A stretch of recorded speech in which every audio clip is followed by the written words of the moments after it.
Hey everyone, and welcome to Travel Through Stories. My name is Sean, and today I want to talk about Kim Leine's historical epic novel, Prophets of Eternal Fjord, translated from the Danish by Martin Aitken. This book won the Nordic Council Literature Prize in 2013 and was nominated for the International Dublin Award in, I believe, 2017.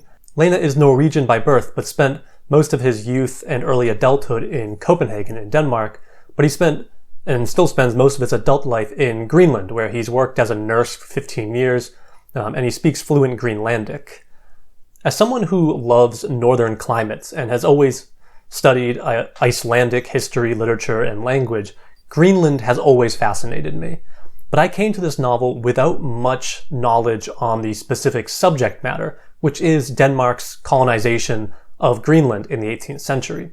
I know a bit about Greenlandic history, again, sort of by proxy of studying Iceland, but the pre-modern world, say 1500 to 1800, has always been a bit of a gap for me. I have a lot of thoughts about this book, and like this book itself, they might not be entirely coherent, so just fair warning.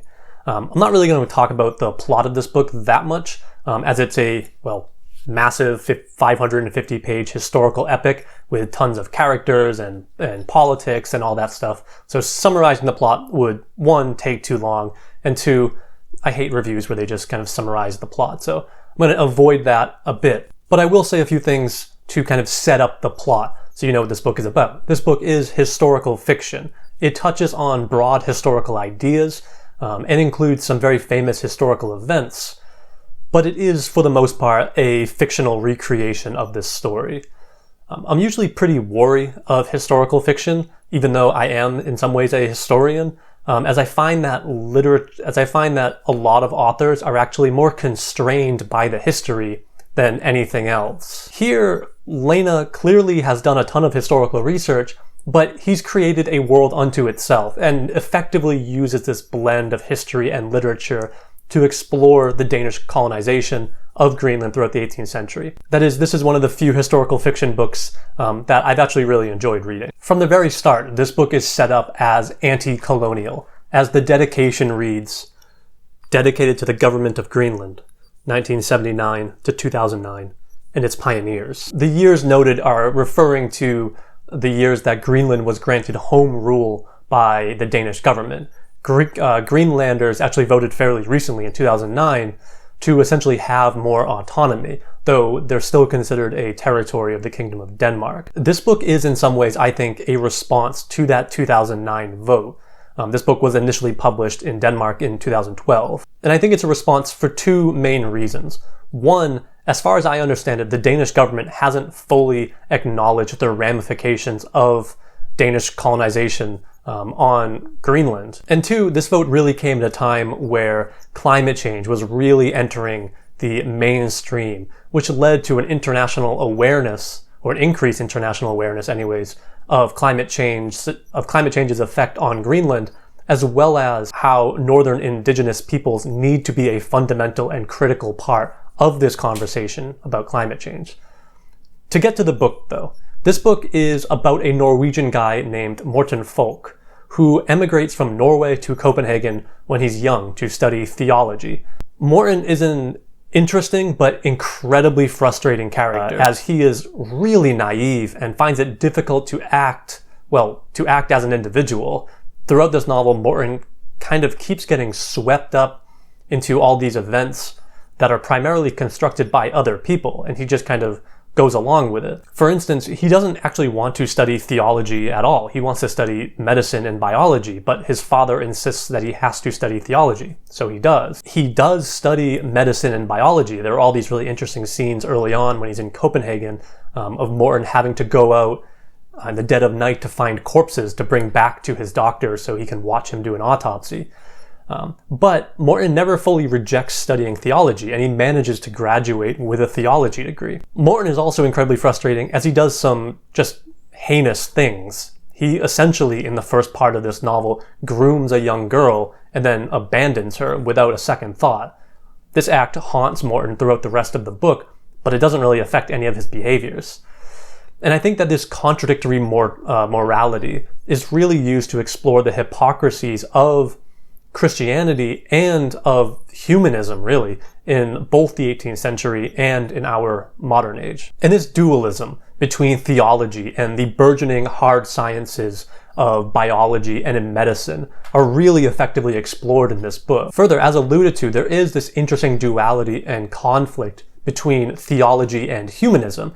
As again, this book takes place in the late 18th century. The revolutions of the late 18th century are raging on in the background, and they're referenced more than a few times. And in fact, Morton is reading a lot of the stuff that's coming out of France at this time. His favorite author is Jean-Jacques Rousseau, and Morton is constantly meditating on a few lines from Rousseau's The Social Contract, the very first sentence of which is repeated, a few dozen times in this book as Morton keeps meditating on it. And the sentence reads, "Man is born free, and everywhere he is in chains." This quote really acts as a refrain for this entire novel, as Morton finds this seemingly inescapable dichotomy between freedom and imprisonment so confounding.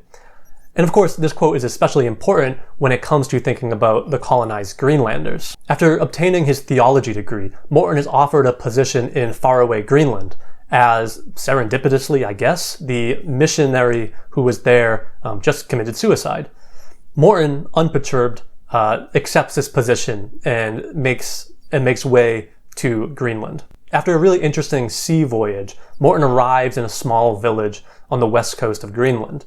And this is where this book really shines, and this is where most of this book takes place, as it's in these colonial interactions between the Danish settlers and the indigenous Greenlandic population that this book is really the most interested in.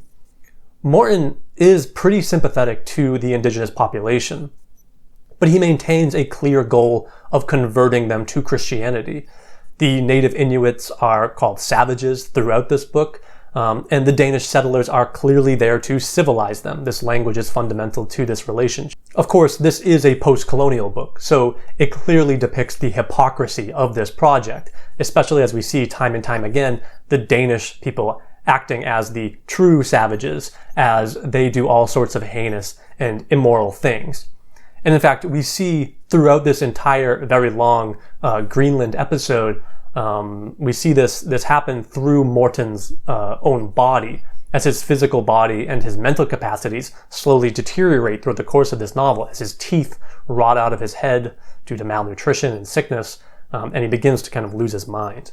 This book doesn't simply portray the Greenlanders as victims, though, as they are in some ways more active in shaping their own lives and their own future, as Morton is.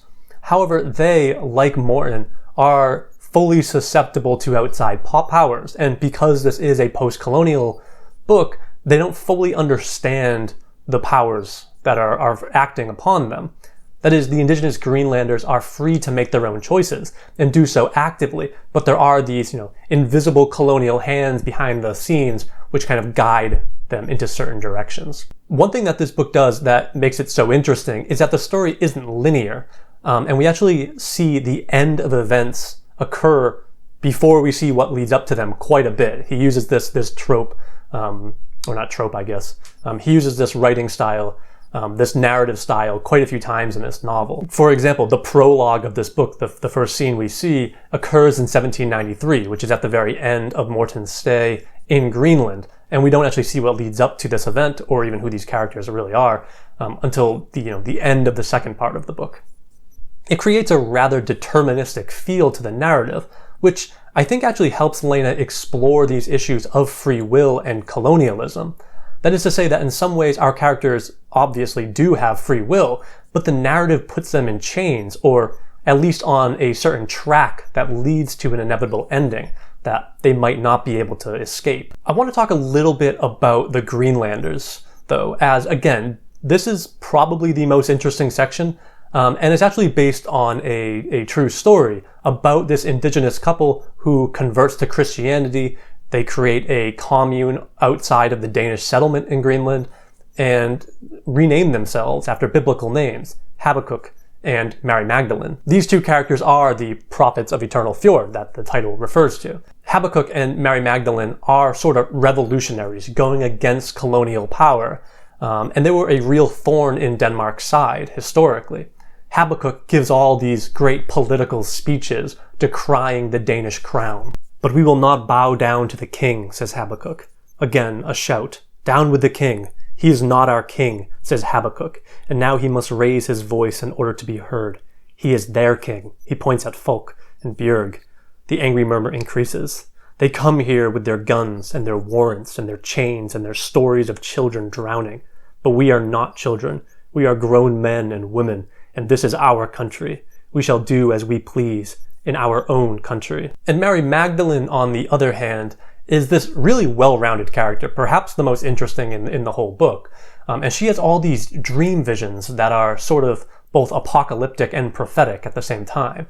And there is this obviously pretty clear religious overtone throughout this entire book, as both the Greenlanders' journey and Morton's journey both sort of function as quests for salvation, in both the religious sense and in the moral humanist sense as well. At the heart of this exploration of colonialism is a series of conflicts: ideological, cultural, linguistic, religious, economic, etc. And all of these things get tied up together, as happens in almost every colonial story. That is, all of these conflicts are different, but they're all different forms of the same colonial conflict. And in fact, the two most important and powerful colonial forces of Denmark are Christianity and capitalism. The former being embodied by Morton and his fellow missionaries, and the latter being embodied by this character called the Trader, who, as his name suggests, is in charge of the economic relations between the colony and Denmark. There's a really interesting and really compelling tension between these two characters, Morton and the Trader, but in some ways they're both unknowingly working together to both help the Danish crown. And all of these powers are really deftly explored, but this book surprisingly never really comes across as overly proselytizing or overly moralizing. All of this said, though, I have some pretty mixed feelings about this book. There are these great set pieces that are just wonderful and enthralling to read. The sea journey to Greenland. At one point, Morton has to hike across the fjords of western Norway to get to his father's house. And at the end of the book, there is this just incredible long scene of this citywide fire in Copenhagen based on the Copenhagen fire of 1795. These sections work so well, and they're so well written, but they sort of get muddied in this epic scope of this book.